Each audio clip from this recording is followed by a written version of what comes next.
Ya, sekarang saya akan membahas pengertian narkotika. Di Indonesia, narkoba merupakan singkatan dari narkotika dan obat berbahaya.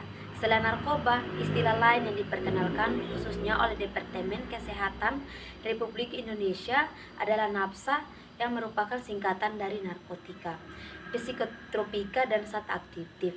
Semua mengacu pada kelompok zat yang umumnya mempunyai risiko kecanduan bagi penggunaannya. Menurut website Badan Narkotika Nasional RI, narkotika adalah zat atau obat baik yang bersifat alamiah, sintetis maupun semi-sintesis yang menimbulkan efek penurun kesadaran, halusinasi, serta daya rangsang.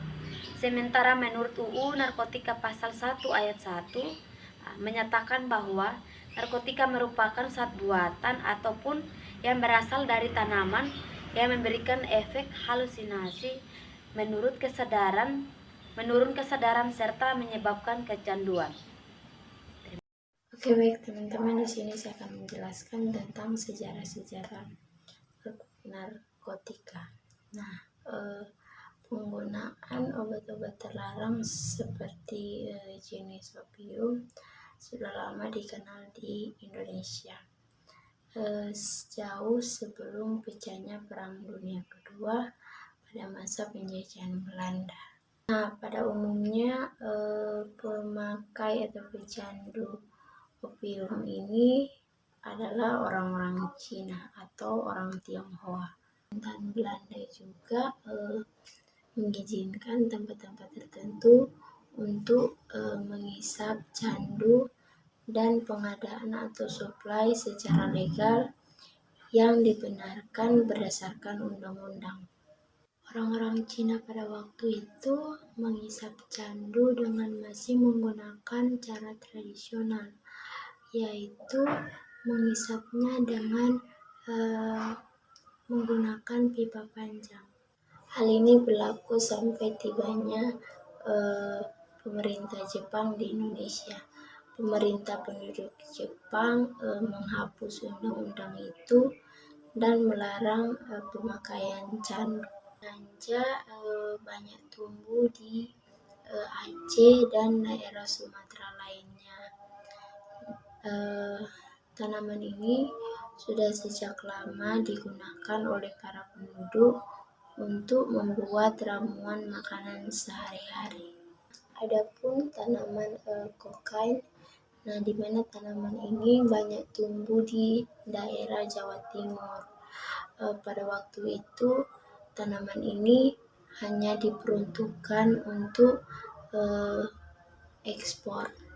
Dari pemakaian dan akibat-akibat yang tidak diinginkan, maka pemerintah Belanda membuat undang-undang VMO yang berlaku sejak tahun 1927. Meskipun obat-obat sintesisnya dan beberapa obat lain juga memiliki efek yang serupa, yaitu menimbulkan kecanduan, namun tidak dimasukkan dalam perundang-undangan tersebut. Setelah kemerdekaan, negara Republik Indonesia membuat undang-undang yang menyangkut dengan produksi, penggunaan, dan distribusi dari obat-obat berbahaya, di mana wewenang ini diberikan kepada Menteri Kesehatan untuk mengatur State Gazette nomor 419 tahun 1949. Baru pada tahun 1970 obat-obat terlarang sejenis narkotika ini menjadi masalah besar dan bersifat nasional. Pada waktu Perang Vietnam mencapai puncaknya pada tahun 1970-an, maka hampir semua negeri, terutama di Amerika Serikat, penyalahgunaan obat-obat terlarang atau narkotika ini semakin meningkat, dan sebagian besar korbannya adalah anak-anak muda. Menyadari hal tersebut, Presiden mengeluarkan Instruksi Nomor 6 Tahun 1971 dan membangun Badan Koordinasi yang terkenal dengan nama Bakolak Impres. Itu sebuah badan yang mengkoordinasi semua kegiatan penanggulangan terhadap berbagai ancaman keamanan negara, yaitu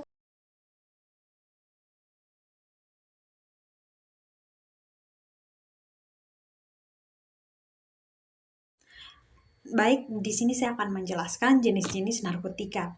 Nah, jenis-jenis narkotika itu ada ganja, ada hasis, ada tanaman koka, dan ada opium. Yang pertama itu adalah ada ganja. Nah, ganja adalah tanaman perdu dengan daun yang menyerupai daun singkong, yang tepinya itu bergerigi dan memiliki bulu halus. Daun ganja ini sering digunakan sebagai bumbu penyedap makanan. Bila digunakan sebagai bumbu penyedap makanan, maka daya adiktifnya itu rendah, tetapi tidak demikian bila dibakar dan asapnya itu dihirup. Cara penyalahgunaannya itu adalah dikeringkan atau dicampur dengan tembakau rokok atau dijadikan rokok lalu dihisap. Yang kedua itu adalah ada hasis. Jadi hasis adalah tanaman serupa ganja yang tumbuh di Amerika Latin dan Eropa. Nah, daun ganja, hasis, dan marijuana juga dapat disuling dan diambil sarinya. Jadi, tanaman hasis ini digunakan untuk disalahgunakan oleh pemadat-pemadat kelas tinggi. Yang ketiga ada koka. Koka adalah tanaman yang mirip pohon kopi. Buahnya yang matang berwarna merah itu seperti biji kopi. Dalam masyarakat India kuno, tanaman koka ini sering digunakan untuk menambah kekuatan bagi orang-orang yang berperang. Jadi, tanaman koka ini kemudian diolah menjadi tanaman kokain. Yang keempat ada opium. Nah, opium adalah bunga dengan warna yang indah. Dari getah opium dihasilkan candu atau opiat. Nah, di Mesir dan daratan Cina, opium digunakan untuk mengobati beberapa penyakit, kemudian memberi kekuatan atau menghilangkan rasa sakit. Tetapi jika tanaman jenis ini disalahgunakan atau tidak digunakan secara baik akan mengakibatkan kecanduan serius, overdosis, dan gangguan pernapasan. Nah, jadi jenis-jenis narkotika ini, jika semua keempat jenis narkotika ini jika kita salah gunakan maka akan mengakibatkan kecanduan yang fatal dan mengakibatkan gangguan pada kesehatan kita. Terima kasih. Narkotika sintetis adalah narkotika alami yang diolah dan diambil zat-zat aktifnya agar memiliki khasiat yang lebih kuat sehingga dapat dimanfaatkan untuk kepentingan kedokteran. Contohnya morfin, kodein, heroin, dan kokain.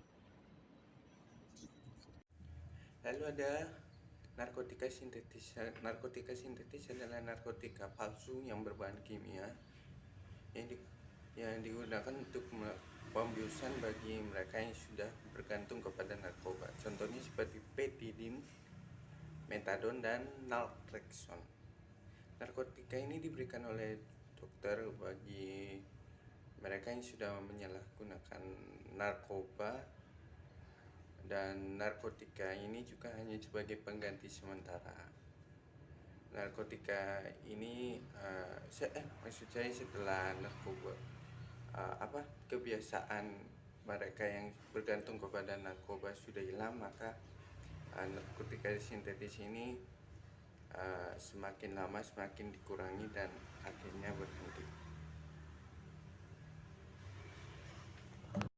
Baik, saya akan menjelaskan penyebaran narkotika di Indonesia. Nah, data global saat ini menunjukkan bahwa penyalahgunaan narkotika telah mencapai angka 296 juta jiwa, naik sebesar 12 juta jiwa jika dibandingkan dengan tahun-tahun sebelumnya.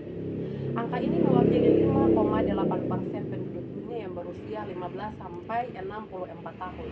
Sedangkan Hasil survei nasional prevalensi penyalahgunaan narkotika tahun 2023 menunjukkan bahwa angka prevalensi sebesar 1,73 atau setara dengan 3,3 juta penduduk Indonesia yang berusia 15 sampai 64 tahun. Nah, data ini juga menunjukkan adanya peningkatan penyalahgunaan narkotika secara signifikan pada kalangan kelompok umur 15 sampai 24 tahun. Menurut Badan Narkotika Nasional atau biasa disingkat BNN, kota-kota yang berada di Indonesia yang termasuk penyalahgunaan narkotika paling terbanyak ialah Jawa Timur dan Medan, Sumatera Utara. Nah, yang termasuk dalam penggunanya itu adalah dari golongan remaja sampai pada orang dewasa. Nah, remaja ini menjadi target utama karena mereka seringkali rentan terhadap pengaruh lingkungan, stres sosial, dan juga ada keinginan dalam diri mereka untuk mencoba hal-hal baru yang belum pernah mereka cobai. Nah, pada orang dewasa ini, mereka selalu terjebak di dalam penggunaan narkotika karena adanya tekanan dalam hidup mereka, pekerjaan mereka, dan juga mereka mengkonsumsi narkotika ini sebagai salah satu cara untuk menyelesaikan masalah atau mengatasi masalah-masalah mereka yang sedang mereka alami dalam hidup mereka. Oke, jadi saya akan menjelaskan dari sisi etika deskriptifnya. Jadi menurut kelompok kami, orang-orang yang mengkonsumsi narkotika itu biasanya adalah orang-orang yang awalnya hanya penasaran. Karena rasa kepenasaran yang mereka ini, mereka mencobanya dan akhirnya terus berlanjut karena ketagihan. Tetapi ada juga orang-orang yang dalam hidupnya ada tekanan dalam pekerjaan, dalam kehidupannya. Jadi mereka tuh terpacu untuk mencoba narkotika tersebut. Tetapi narkotika ini ternyata sangat digunakan dalam dunia medis untuk pembuatan obat-obat jenis tertentu seperti kayak obat-obatan golongan 2, obat-obatan golongan 3, dan itu sah. Jadi seperti itu. Baik, sekarang saya akan menjelaskan etika normatif dalam penulisan sebuah karya dengan topik yang sudah kami pilih, yaitu narkotika. Menurut kelompok kami, narkotika adalah sesuatu yang tidak baik dikonsumsi jika di luar resep dokter. Narkotika juga dapat membahayakan kesehatan tubuh karena orang-orang yang mengonsumsi narkotika yang tidak sesuai dengan resep dokter, maka mereka akan mengalami kecanduan dan pada akhirnya akan kesehatan mereka akan terganggu. Kemudian dalam undang-undang juga narkotika dilarang untuk dikonsumsi karena akan menyebabkan masyarakat dengan kesehatan yang tidak baik. Selain daripada itu, dalam agama pun juga dilarang dalam mengonsumsi narkotika ini karena dianggap mereka tidak menjaga tubuh mereka sebagai ciptaan Tuhan, dan mereka juga dianggap tidak mempercayai Tuhan sebagai yang punya kuasa dalam menyelesaikan masalah-masalah mereka, karena sebagian besar orang yang mengonsumsi narkotika itu adalah orang-orang yang mereka membutuhkan ketenangan, kedamaian dari masalah mereka. Jadi mereka mengonsumsi itu sebagai jalan untuk menenangkan pikiran dan hati mereka. Jadi kalau menurut agama mereka tidak percaya, tidak meyakini bahwa Tuhan bisa menyelesaikan masalah mereka. Mereka memilih jalan